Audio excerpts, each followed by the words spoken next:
So today we're going to talk about one of my favorite features in Sales Enterprise. And Jason, I know I say I have a lot of favorite features because I do. There's so many cool features in Dynamics, right? Yeah, there's a lot of cool features in Dynamics. I must say, I also have a few. Yeah, so that's why I love the fact that you're taking some time to show people and show me and walk through these things with me. But today really is honestly one of my favorite features. It's called sequences. And the cool thing about sequences, the way I explain it is for years I used to go to trade shows and I would get a stack of business cards like this high, Jason. And I would go back to my office. I'd start to enter them in my system. I'd do a few follow up emails. And then before you know it, I get distracted with real work, and Yeah, those business cards just sit on my desk, annoying my wife, and just annoying me because I just sit there and look and say, "Oh my gosh, I have to do those things." A yeah, sequence in Dynamics, it's so nice because now I can go to a trade show. I don't even need to get the business card. I can just take my mobile app out, scan the business card in. It will put it into my system, and then I can insert that lead into a sequence. And the sequence will automatically do the steps that I want it to do. It will send out that email. It will send a second email. It might send them a white paper. It might put them on my calendar to call them if they get a certain stage. And that's what we're going to talk about today because it's one of the most powerful things, and it that alone can pay for Dynamics licenses because those tasks, generally speaking, I'm not alone. Those tasks don't get done in most companies because people get distracted, they get overwhelmed, they have so many things to do. The sequence makes sure that the system is doing that for you and teeing up deals. And it could be for existing accounts, it could be for brand new customers. Today, I think we're going to walk through leads, so new customers, but you can do it for existing accounts. You can do it for any kind of workflow process. But I think I explained that pretty well, right, Jason? Like that's kind of like the essence of sequences. yeah. No, definitely, Pete. I think you explained it very well. I always say when people ask me like, "What is a sequence?" and normally people know it more as a sales cadence in the past. So like, it's more a sales cadence, and they always ask me why sale or like why a sales sequence. And I tell them the primary goal of having a sales sequence is to streamline and standardize the sales process, right? So ensuring you to consistently have timely follow-ups and ultimately improving your conversation rate with your lead or opportunity or whatever it might be. So that's the main thing that I always tell a customer a sales sequence can bring to the table. I love that. I gotta say, I speak for lazy salespeople everywhere, though, and I say, from a sales perspective, it just makes my job easier. So I don't have all these odds and ends that I'm not really ever going to get to be honest. So like it just makes all those things a lot easier so I can focus on what I love to do, which is talk to people about solutions and helping them find what they need to do their jobs better. So but both those Yeah. perspectives are valid. Just another reason why you need sequences. So right now you're in the Dynamics. This is the new look interface. So for those of you watching this who are unfamiliar with this is the new look that Microsoft is testing out. I think it's going to be available soon. I think it'll be the only look, but for now, Jason's in the new look. And this is the user side of it. But what I'd like to do, Jason, if you don't mind, is let's start with actually looking at how to build a sequence. So where would I go to build a sequence, assuming I have credentials to do so? Yeah, so thanks, Pete. So what you would do is you'll go to the bottom. We call this an area, bottom left-hand side. We want to jump into what's called the sales insight settings area, and then you'll find it. You might not see it. If you don't see it, you might not have permissions to go in there. So you might have to ask your administrator to give you permissions. What you would then do is you can see the overview. So this is everything to do with the sales insights. We'll do follow-up videos on any other topic in here. Today, we're going to focus on sequences. So you can see over here, I want to jump into the group sales accelerator and then go into sequences. So once I'm in sequences, you can see I do have a couple of sequences. We're not going to build one out today. If there's anything specific that you want to build out, I think we'll do a separate video on that, which I think would be Makes fun. sense. I'm going to show you the lead nurturing sequence. So I'm just going to go into that one. And this will show you what's been built out. So you can see where the sequence starts. And this is going to be connected to your leads entity. So you do need to specify what entity you want the sequence to be attached to. Yeah. The first thing I notice here when I look at this is Microsoft has really made it easy as a visual to understand exactly what's happening here.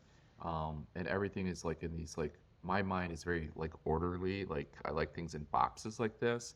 And then Yeah. you've got those branching conditions. But I'm hoping you could like walk us through this. So it looks like there's an initiation point where there's a sequence start. But then once you like, is there anything about the sequence start that's special? If not, then maybe we can move on to like the first step in this sequence. Yeah. There's nothing really special about the sequence start. I would jump into the next one, which is after it starts, the first interaction, which would be you could see the send an email and then the wait conditions.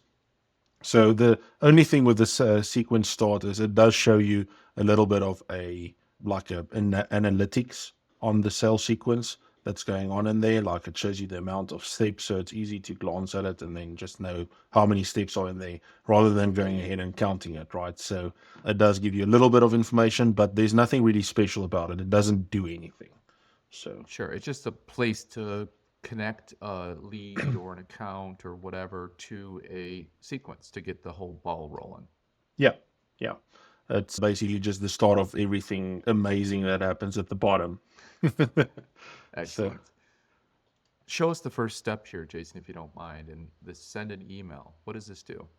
yeah. So the send an email, you can see this is the analytics. So first thing is when you open it up and it's in an active state, it's going to show you the analytics, right? So it's going to show you the email engagements, the email sent, all of the nice information that you want to see after you've run the sequence a couple of times against your leads, right? So mine doesn't show it in detail at the moment, but I'm going to focus more on the properties. So when you set it up, you basically give the sequence a title, you give it a description if you wanted to, and then because it's a send email action, if I could put it like an action, I can link it to a template as well. So you can see over here, it's high volume outbound prospecting introductory email. So the nice thing is because it's connected to the lead entity and I have a template set up, it's going to use merge fields like we know it in the old days. It's going to use merge fields to basically pull information from the lead entity into the email. And then it just looks a lot nicer as well. And it's easy to maintain and If I update. can unpack some of this and ask some questions about this. So this is really interesting. So when you pick that template, do you have to set up the template ahead of time before you come in here? I would assume so, but I'm just kind of curious. Could I like Yes. create my own template here on the fly? Unfortunately, you can't create it on the fly. Like you can go and create a new template when you look for the template, and it's a lookup field, and then you could create a new template. But it does go to a different part in CRM, and it's probably going to create a personal template. So you don't want to do that. I would say you want to create not a personal email template. You want to create a global or a system template for the emails that's tied to the leads entity beforehand. Yeah. That makes sense. And for those of you who are watching this and not using templates, templates are just a huge time saver because you can set up templates that you use over and over again for common sales or prospecting inquiries or customer service inquiries. And it's a no-brainer because it can just, like Jason said, it merges the data that's on the screen with the template so it can personalize it and then you can review it before you send it out. And with the Microsoft Copilot, you can even have it suggest things for you, so it gets even better than that. So we'll talk about that in a future video. But for now, I'm kind of curious. So this is, if you had multiple templates, you'd be able to pick the specific one for this specific step. Because I know, like with trade shows, I'll send a certain email out for the first attempt. And Yeah. then if they don't respond to that, I'll send a different one with a different subject line, which I think is important to note. Like you're not just stuck with one template for the whole, all the steps. You can pick different templates for each of the steps as you go forward.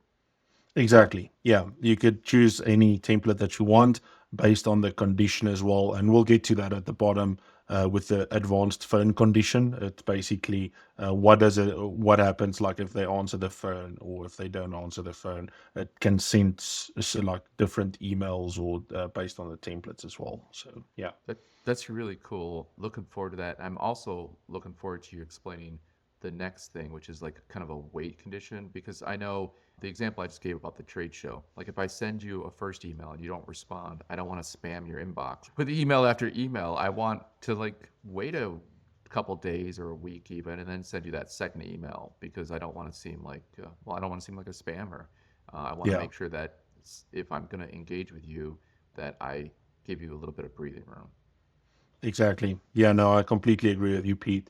So next we have the wait condition for 4 hours. So it's basically waiting 4 hours after the email has been sent or marked as completed. So this one doesn't automatically send it. I know it looks like it's automated introductory email. It can do that as well. But when the user marks it as complete or when they send the email from the, I want to say the Dynamics front end, which we'll get to later on, once that's been completed, it goes into the wait condition. And then the wait condition is just basically when you set it up in the properties, you could do waiting for days or like a certain amount of days or hours or minutes or whatever you want it to be. And then once it's waited for the 4 hours, it's going to go into the next part of the sequence, which is then making a phone call. So it's basically creating a task linked to the seller, the salesperson. I believe they call it a seller. You'll see it later on in the front end as well. But yeah, so it's going to link it to that person, and then they need to make the phone call, right? So then they need to call. If I want to just rephrase this in my own terminology, so what this is going to do, if I'm the seller in this case, it would put an activity on my activity area that says, hey, Peter, call this lead because we've already sent the email. It's been 4 hours. That's what we've agreed that that's now the step to do next, which is give them a call. That's great. Yes, exactly. Okay. And what are the properties for this one? Are there, like, is it just the Yep. subject line or like the description? Yeah, that makes So sense. it's just title and description. It just lets the user know, listen, this is the phone call. This is what it entails. So with a brief description. Yeah. And in a little bit, we're going to show what this looks like on the front end. But on the front end, so Peter Wolf, the seller, logs in. He's going to see this phone call, and it's going to list the person that you're calling, the phone number. And if you use the Teams dialer integration, you can even just click that. And Jason did a great video on the Teams dialer integration, so check that out if you have a chance. But this is all really cool so far. So keep rolling. So what's the next Yeah. thing? This advanced phone condition. So I'll move to the advanced zone condition. You brought something up that actually triggered me as well, Pete. So I just want to say that Sure. it's usually a By the manager. way, I'm very triggering in a lot of cases, so I apologize. Oh yeah. No. So usually when, let's say, Pete, you have a certain way of talking to a lead, right? Or requesting information. So you might want to put that in the description, like with like bullet points or something. And then that lets the user know, follow these steps, like ask these questions to get answers, not to just like have the person put down the phone and tell you, I'm not interested. So I have to say, I really love that suggestion because Brent and I just talked about doing marketing lists and doing emails and doing follow up phone calls with marketing lists. And we said the yeah, same thing. It's like you want to put description in there that's so that when the seller, Peter in this case, picks up the phone, it spells out exactly what he needs to do on this phone call. So he doesn't skip a step or miss something important. Like, why am I calling them? Is it just to say hi? No, there's probably an agenda there. So put the agenda in the description. exactly. Yeah. And usually a good salesperson or good manager would have the process mapped out, if I could put it like that. They know what works for their business. So they know what questions to ask. So it's good for a manager, I want to say a manager, to put in the data there for your end salesperson to follow the guide, right, to get the sale. So yeah, no, I Makes completely agree with perfect you. sense. Yeah, it makes perfect Okay. sense to me. Moving on to the next action or well condition, we have the advanced phone condition. So this is basically the it goes two ways, right? So you can see the advanced to yes path if it's made. So this means if the phone call is made, yes, then it sets up a meeting as the next stage. So yes goes to the left, you can see there, and then no goes to the right. So let's say it's made, they didn't answer, or like, yeah, so they didn't answer. It goes into a wait condition again, and then it just follows the flow, doing a follow-up email again, and then it just goes through until you reach a point to where you need to do a phone call again with this lead. This is this is really cool. And just for those of you watching the video right now, this is just one sequence, of course. And so, Jason, I don't know if you were planning on doing this, but like we're in this is an active sequence. But if you edit the sequence, would you mind doing that? And we can show Yeah. people like there's a lot of different options that you can pick when you put one of these what are these things called? These boxes? They're not conditions. What are they called? Activities? Yeah. So it's I believe it's called actions. So let me Actions. just, yeah. So at the top, so you can see there's a plus, it's add an action. So these are all the actions that you have in here. So you can see you get steps, which is like it's an action, and then you get conditions, which is certain you can do field value or business process stage, and then you get commands. So it's basically updating certain fields. And then if you have the LinkedIn Sales Navigator integration, you could obviously do like some LinkedIn searches and all of that as well, which is really great if you have the LinkedIn integration. That's awesome. And I liked your idea. Like maybe we'll come back and do a separate video because this video is more about just how they generally work and to show people watching why they should be using sequences if they're not. But I think we should come back and talk about building a sequence and like going through some of these different steps in more detail so people can understand like the power and flexibility here. Like even the conditions. Like I know it seems so simple because there's only, two conditions, but one of them is check a field value. Like that Yeah, gives you not infinite power, but a lot of power to do it pretty does. much whatever the heck you want.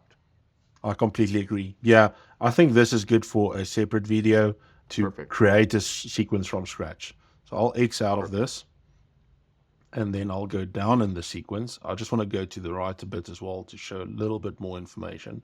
So if the phone call is made and basically it's no, so they didn't answer, then it goes into this wait condition again. So it's similar to the wait condition for 4 hours, but you want to wait at least 2 days. And then it just, if I scroll down, you can see it just continues to go into an automatic follow-up email. Again, this is going to be a different template. So if I click on it, it's going to be a different template as well.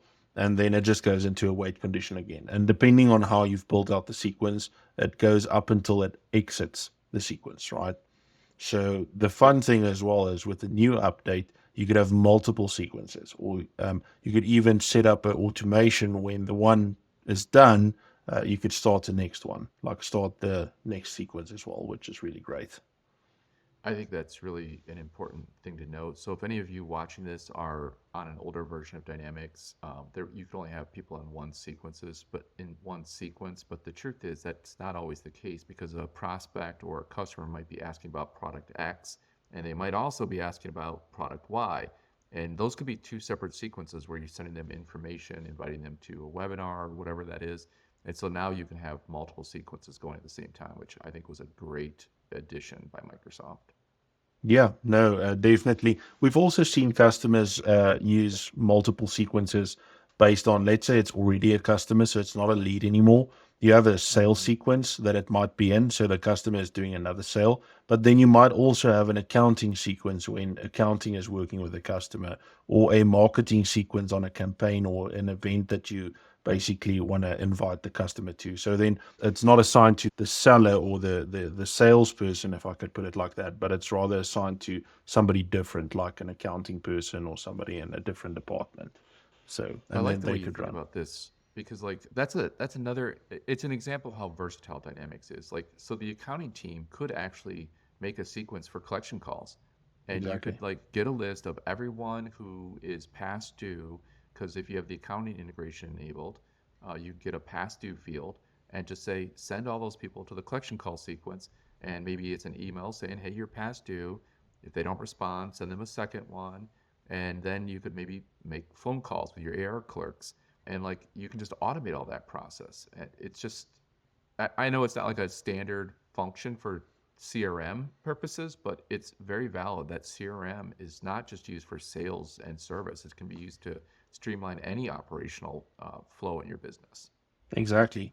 I definitely agree. And I think all communication needs to be logged in the CRM. So whether it's accounting or the salesperson, it just gives you a great overview of the account and what's going on the account. So, I mean, it's the core benefit of CRM for years was making sure that everything important about your customers and prospects and supply chain are in one spot so everyone who needs that information can get to it when they need it. I think the funny thing is the new benefit of CRM is that's like the table stakes now. The new benefit is what we're showing here, streamlining and automating processes for all those beautiful things that you said at the top of the call. Consistency and all those things for me, just to make my life easier as a dumb, lazy salesperson. But Oh but yeah. both things can be true. No, definitely. I always said if it's not in CRM, it didn't happen. So Well, yeah, we can have a whole discussion about how to motivate sellers to use it with automation like this, but also commissions based on if it's not in CRM, it didn't happen, so you don't get your commission check. exactly. That's a good motivator too. That's more of a stick. I'm more of a lover than a A fighter, soft, Jason. yeah, So I, soft I touch. prefer the carrots. Yeah. So No, anyway, that's so great. it looks like this goes on. It looks like the cool thing about this is like these things can be as complex as you need them to be, and a lot of times there are many different branching conditions based on very unique situations, or you might even have a branching, tell me if I'm wrong here, but you might even have a branching condition based on the type of lead it is. So if it's a small business customer, it might go down this path and you send this template. If it's an enterprise level customer, it goes down this path. And depending on their Yeah, responses to calls or questions that you ask them or surveys, you'll change a data field that might send them down a different branch. That's correct. exactly. Yeah, we've had customers do that as well, Pete. It's usually based on the size of the lead, if I could put it like that. So like the amount based, if I so yeah. Or even sometimes based on certain skills of the salesperson. Like certain salespeople might know a product better than other ones. So you want to give it to the person that knows the product the best, right? So you could do That's that as well. Yeah. That's brilliant. So, because a lot of our customers will have that. Like, we're all trained Yeah. generally, but we might have specialists in certain product lines. So, if I call the customer and they say, "Oh, we're looking at this particular thing," then the next condition would be, if it's this, send it to Jason. If it's this, send it to Peter. Or if it's this, then it can just go with the current seller. They don't need to call in a specialist. That's really cool. Exactly. Yeah. Perfect. So much versatility here. So we'll come back and go into the weeds more on a future session about some of that versatility and some of the options. But for now, do you feel you're ready to reactivate this, then go over and show how we actually connect a person to this lead flow? I think so. Yeah, I think let's do that, Pete. So I'm going to activate it at the top. The nice thing is it does keep version history as well. So just while I'm doing this and I save the changes, you can add what you've been doing. And then you can see at the top, you have different versions as well. And you can see your version history of changes that's been made. That's really a Going, nice feature. And I just want to interrupt for just 1 second. And I know you said at the top of the call, like a lot of people, a lot of companies, a lot of businesses won't let everyone create sequences. And I think that's smart because you want to have one person who's kind of in charge of making sure that it isn't the Wild West in your CRM. Like, so usually templates, sequences, these kind of things that are universal across the company are usually done by one person or a couple people that are in charge of vigilance and, controls. definitely. Yeah, I think I completely agree with you, Pete. It goes back to base practices. And the person that sets up this sequence needs to do it with keeping in mind the SOPs of the business as well, right? So the standard operating procedures. Because if you have anybody do it, you might go off the path a bit with that. So we want to Yeah. keep it within there. We want to keep it within something that works, something that has been worked out as well. So yeah. This is why you guys don't let me set up stuff in our system, right? Exactly. That's great. That's why you don't have My access. feelings are not hurt. Yeah, so I'm going to jump into the front end now. So you can see I'm just going to jump back into sales. So changing the area at the bottom again. That's going to take me to my home page, which is going to be the sales accelerator. I'll get to that now. I want to go down to leads. So I'm just going to click on leads because we're going to focus on leads and how to assign a lead to a sales sequence. If, am I reading this right? Only one of the people are in a sequence right now. That's that top person, and you're gonna be able to add its other people to a sequence here. That's great. Yeah. So the Robin counts sample is already in a sequence. It's in the sequence that we edited.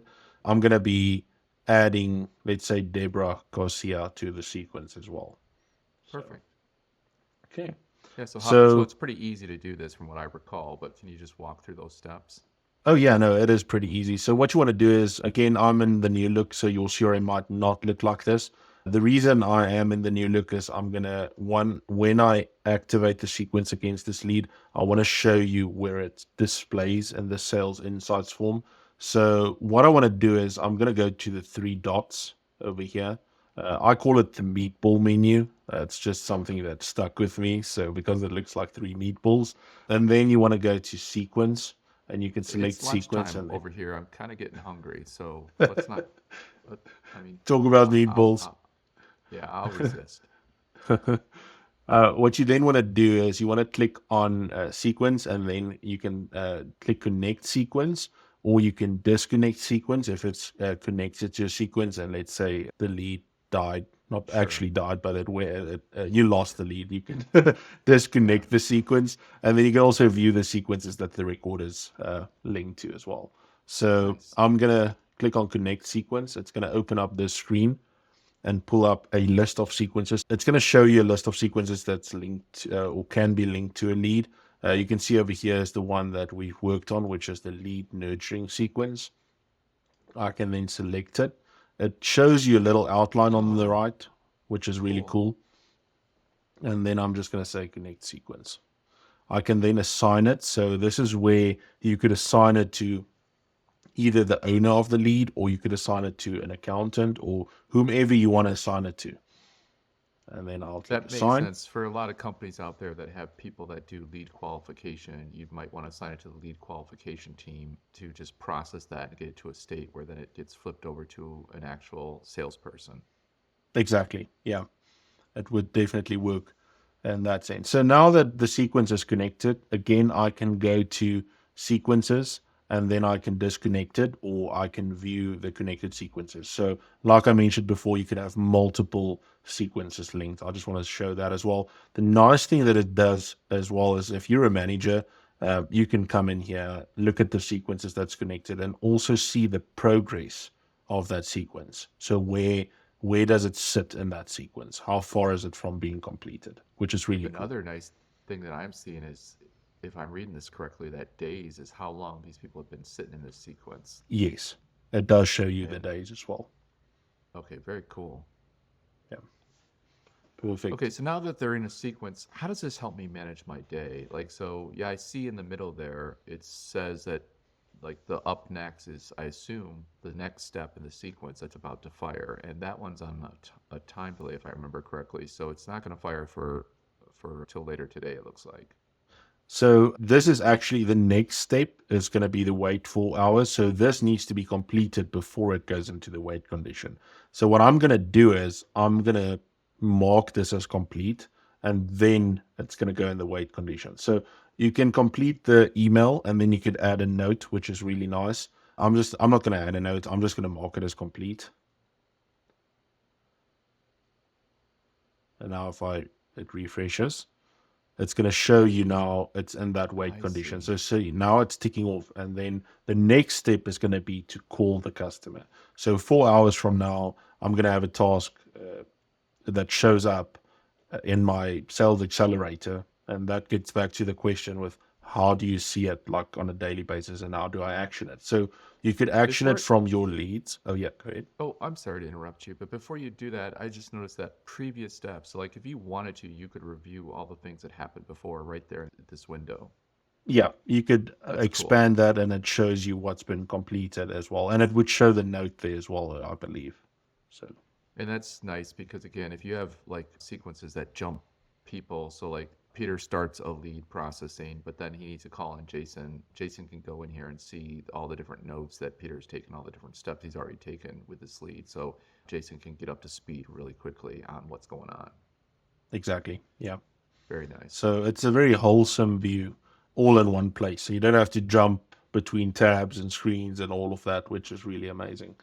Yeah. So if I'm a salesperson, right? So when I get into the system in the morning, I want to see what's on my list. Like, what do I need to do, right?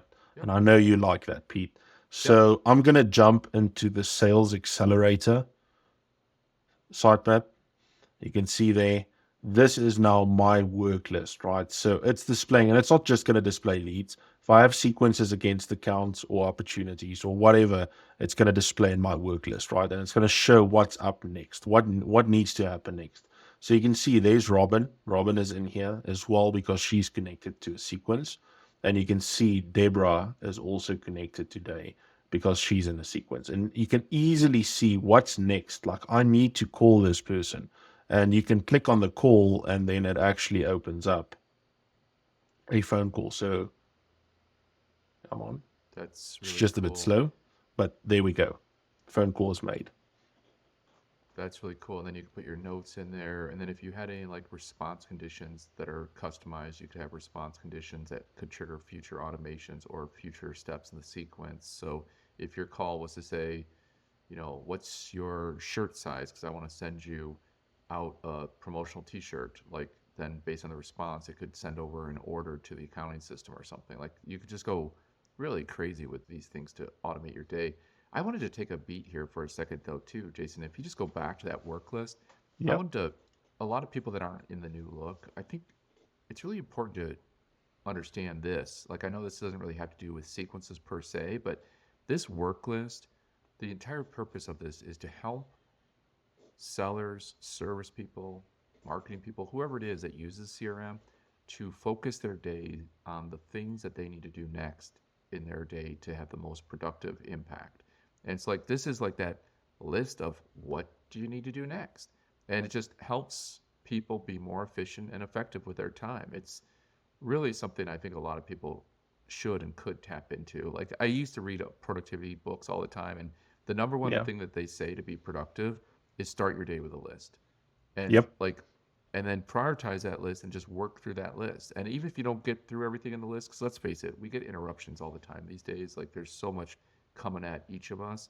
But like this is that list, and you can just work the list and just walk down it. Exactly. And with the sequences, they made this so easy because you can just click the button right there in the list. You don't even have to drill into the record. You can just say, I can just be on robot mode and just say, I have to click the call. I have to send the email. I have to do this. I have to do Exactly. that. It's really slick. Yeah, no, I completely agree. It needs to be made as simple as possible for the salesperson to save them as much time as possible. And that makes them productive, right? So they Hold need on a to second. like I've entering. got a tear in my eye. You're speaking my language. Make it so easy for me so I can just focus on the things I love. Man, Jason, you just warmed Exactly. my heart. Thanks, Pete. Yeah, no, amazing. And Microsoft is always bringing out something new, and I get excited about it. I think you know that as well. I always like Super. sniffing around and like looking at things. And I think what they've done with sales sequences, it's been in the system quite a while now, but it's really amazing. It's something that makes a salesperson's life so much easier. I think that is a perfect place to cap this video. And if you like what you heard today, hit the subscribe button, please, because we're going to be putting out more videos. And in fact, I think the next video is let's get into the weeds behind actually building out a sequence and going through some of those different options and just letting people see the power of this thing. Thanks, guys.